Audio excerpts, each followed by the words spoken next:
So considering the fact that it's going to be a numbers game, definitely all the three impeachment complaints filed, all of them will fail.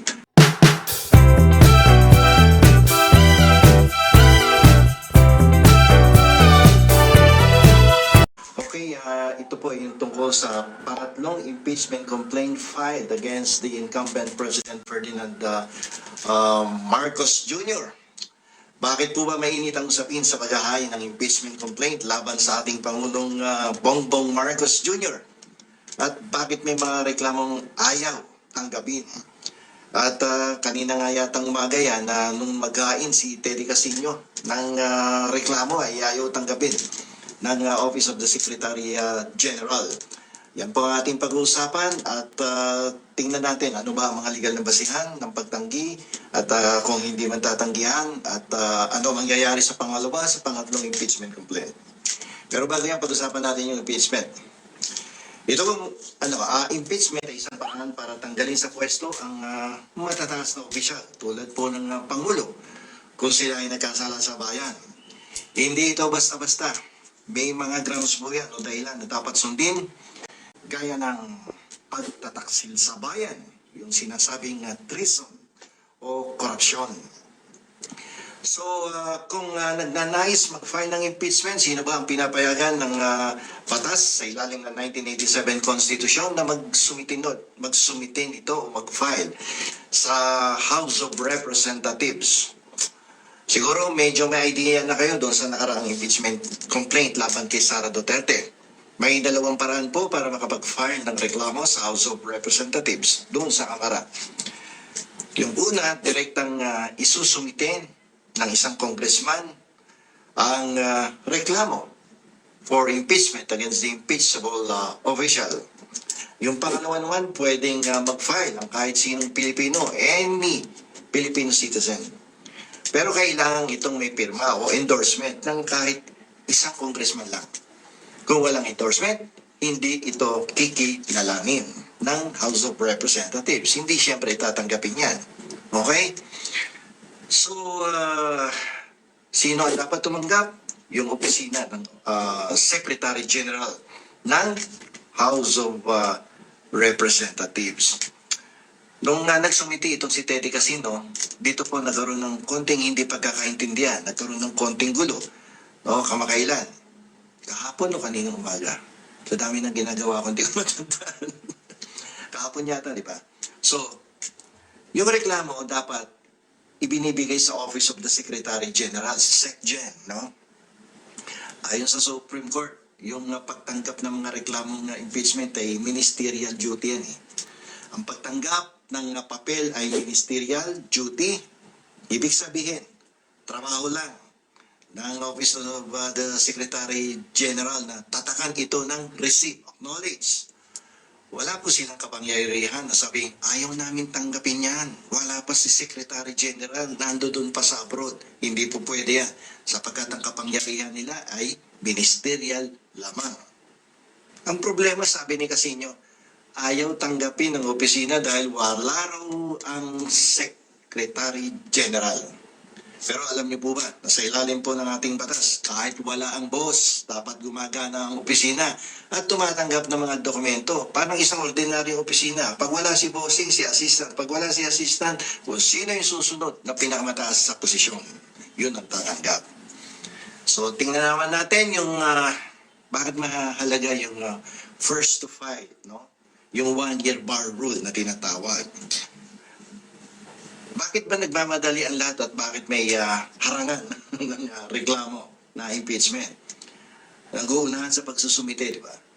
Ang dahil lang po dito dahil doon sa one-year bar rule. Nauna na nag-file si Atty. De Jesus, sumunod si Makabayan Black at ngayon yung umaga or hapon yung grupo ni Mike Defensor. Ang rule kasi sa loob ng isang taon, isang beses lang pwedeng sampahan ng impeachment ng isang opisyal. So kaya nag-aapuray iba, no? Kanya-kanyang pasikatan, kanya-kanyang preparasyon ng impeachment complaint at ang problema, yung mga medyo mas maingay na huli no, sa pagsusumite.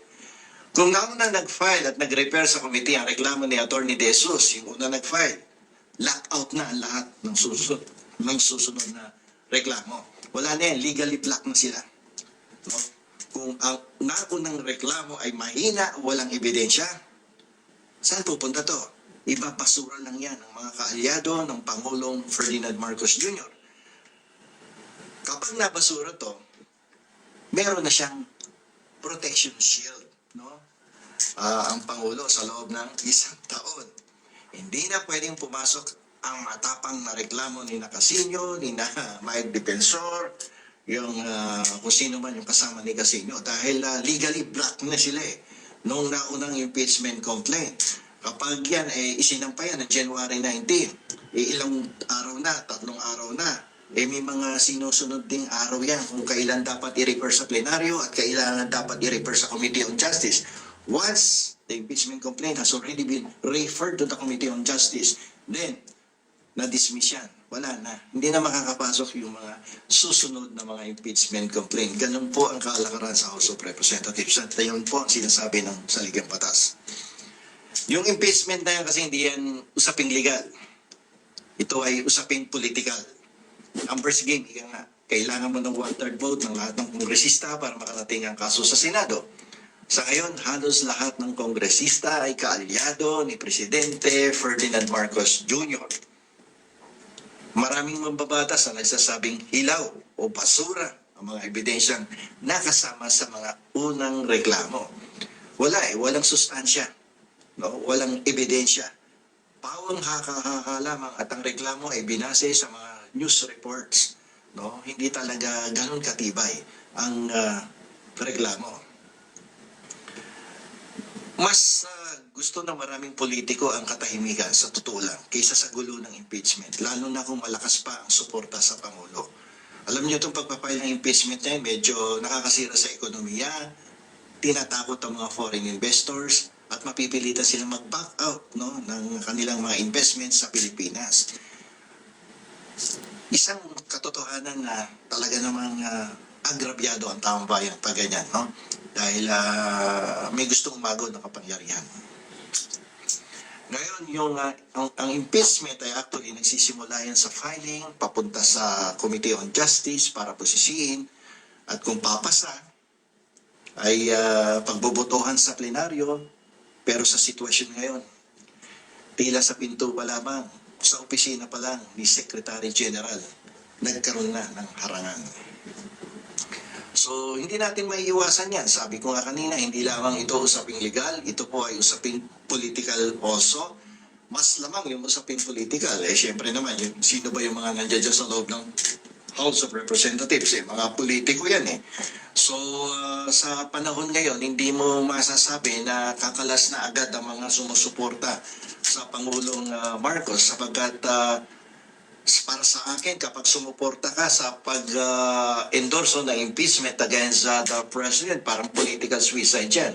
Imagine 2.5 years, umaasa pa din ang mga kongresista, ang mga senador sa pagbibigay ng pondo dyan sa mga politiko na yan. So, it's not going to prosper because of the fact na medyo kalahati pa ng termino natitira sa presidente. Although some political analysts brand the incumbent president now as a political lame duck na. Pero kung medyo maganda ang patakbo at medyo maganda ang sinusulong ng Pangulo at may minamanok na malakas na kandidato for president, I definitely hindi makakategorize siya as a political lame duck because medyo matatakot ka kung ikaw yung kongresista na nag-i-impa to for a re-election kahit first term mo pa lang, hanggang 3 term ka. So kung nakita mo si Presidente may iniibas na manok na kanyang isosoga sa derby sa 2028. Abay, at nakita mo, nararamdaman mo na gugustuhan ng tao yung kanyang minamanok.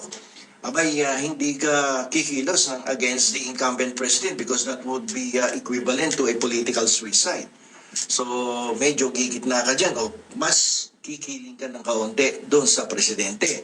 So, considering the fact that it's going to be a numbers game, definitely, all the 3 impeachment complaints filed by Attorney Andre De Jesus, the Makabayan Black of Teddy Casino, and the group of Mike Defensor, all of them will fail.